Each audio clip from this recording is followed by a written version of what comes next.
હલ્લા બોલ અને વિરોધ પ્રદર્શનથી રાજકોટની પીજીવીસીએલ કચેરી ફરી ગૂંજી ઉઠી। हम हमारा हक मांगते हैं, नहीं किसी से भीख मांगते हैं। आ नाराથી गूंजी उठ्યું રાજકોટનું આકાશ।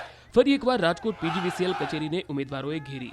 ફરી આખી રાત કચેરી બહાર બેસીને કર્યો ઉગ્ર વિરોધ, કેમ કે રાજકોટ પીજીવીસીએલ કચેરી દ્વારા ઇલેક્ટ્રિક આસિસ્ટન્ટની ભરતી માટેની પરીક્ષા લેવામાં આવી હતી, જેમાં 6000થી વધુ ઉમેદવારોએ પરીક્ષા આપી હતી।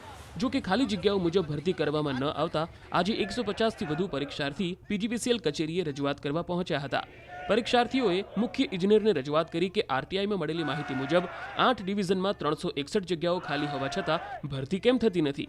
પરીક્ષાર્થીનો દાવો છે કે પીજીવીસીએલ દ્વારા જાન્યુઆરી 2023માં વિદ્યુત સહાયક ઇલેક્ટ્રિકલ આસિસ્ટન્ટની ભરતી બહાર પાડવામાં આવી હતી। વર્ગ 4ની આ ભરતીમાં 6287 ઉમેદવારોએ પરીક્ષા આપી હતી। જીએસઓ 4ની ભરતી બાબતે 46 ડિવિઝનમાં આરટીઆઈ કરી હતી, જેમાંથી માત્ર 8 ડિવિઝન દ્વારા જવાબ આપવામાં આવ્યો હતો અને તેમાં 361 જગ્યા ખાલી હોવાનું સામે આવ્યું છે, જેથી જગ્યાઓ ખાલી હોવા છતાં શા માટે ભરતી કરવામાં નથી આવતી।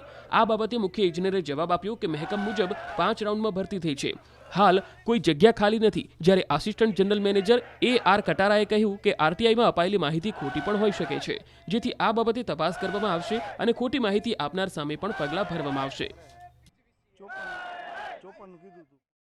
અહીંયા બેઠેલા તમામ વિદ્યાર્થીઓ 90 માર્ક, કોકને 89 માર્ક, ક્લાસ 4માં થાંભલે ચડવા માટે થઈ અને એટલી મહેનત કરીને 90 માર્ક લાવ્યા। ત્યારે પીજીવીસીએલ દ્વારા જે ભરતી કરવા જે જીએસઓ 4 મુજબની જે ભરતી કરવાની હોય છે સરકારની ગાઈડલાઈન મુજબ, એ ભરતી 1 વર્ષ સુધી હજી સુધી કરી નથી। અને જે આ વેઇટિંગ લિસ્ટના વિદ્યાર્થીઓ છે કે જેને 90 માર્ક 89 માર્ક છે, એ વિદ્યાર્થીઓને આજે આંદોલન કરવા માટે મજબૂર થવું પડ્યું છે। ત્યારે આજે અમે સરકારને અને પીજીવીસીએલને નમ્ર અપીલ કરીએ છીએ, બે હાથ જોડીને વિનંતી કરીએ છીએ કે આ યુવાઓનું ભવિષ્ય બગાડવાનું બંધ કરો।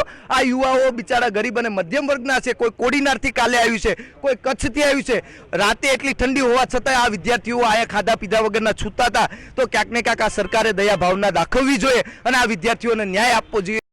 જે આરટીઆઈ કરી એમાં અમને ક્લાસ 1 ઓફિસર એજ્યુકેટિવ એન્જિનિયર જે જાહેર માહિતી અધિકારી છે એમની સહી સાથે આરટીઆઈમાં જગ્યા આપવામાં આવી। હવે એમના જનરલ મેનેજર HR કટારા સાહેબ એવું કહેવાનું થાય છે કે આ આરટીઆઈમાં જગ્યા છે એ ખોટી છે, તમને મિસગાઈડ કરવામાં આવ્યા છે। અમારું કહેવાનું એ જ છે કે જો આરટીઆઈમાં જગ્યા ખોટી હોય તો જે તે અધિકારી વિરુદ્ધ ગુનો દાખલ થાય। બીજી વસ્તુ તમને એ કહેવાની કે જેટકો અને પીજીવીસીએલની પરીક્ષા પહેલા ભેગી લેવાતી હતી, એટલે એક સાથે લેવાતી હતી। આ વર્ષથી બંનેનું અલગ કરી નાખ્યું મેનેજમેન્ટ, બરોબર છે।